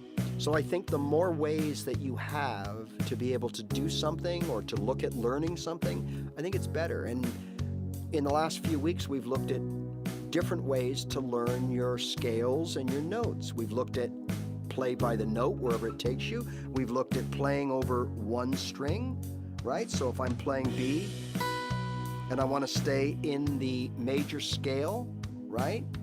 So I got to go B,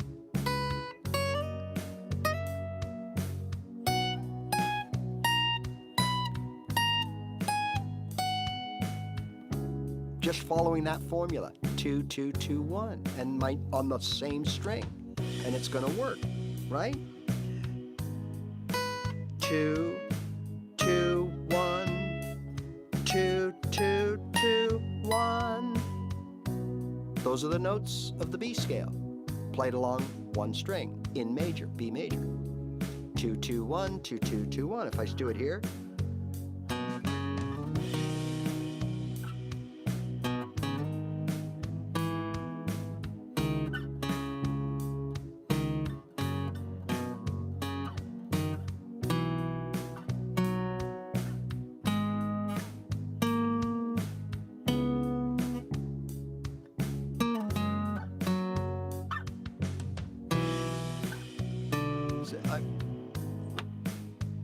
right? So we've looked at that. We can play any scale as long as we know the formula, right? So for pentatonic, so if this is in B, so if we wanted to play the B pentatonic on one string, minor pentatonic, let's say, there's B, right? Now we got to go up 4.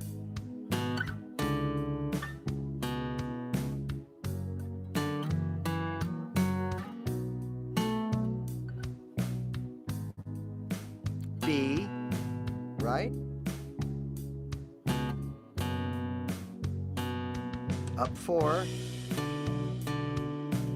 up 2, up 2,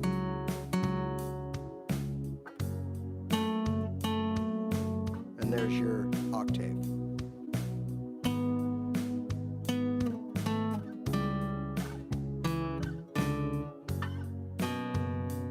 There's your scale, right? Or we can play it by shape.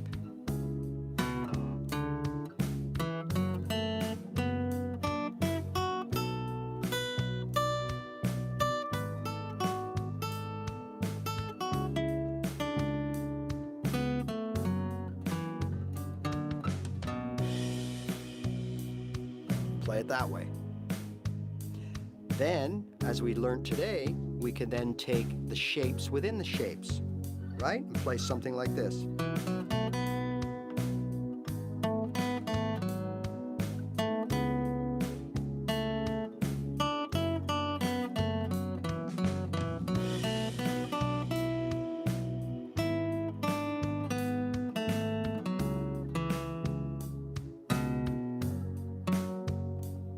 Play it that way. So you have choices, and you can flip-flop around. I know when I'd get into trouble, not know where I am, because my mind is going all over the place, and I'm listening to the music and everything. And where am I? So then I would go across a string. So if I was playing something and I messed up, then I would just keep going on that string. There's my 2, 2, 4, right? 2, 2, 4, and I'd just keep going that way. So, all right, I know that's a lot today. Don't be overwhelmed. Don't be intimidated by this stuff.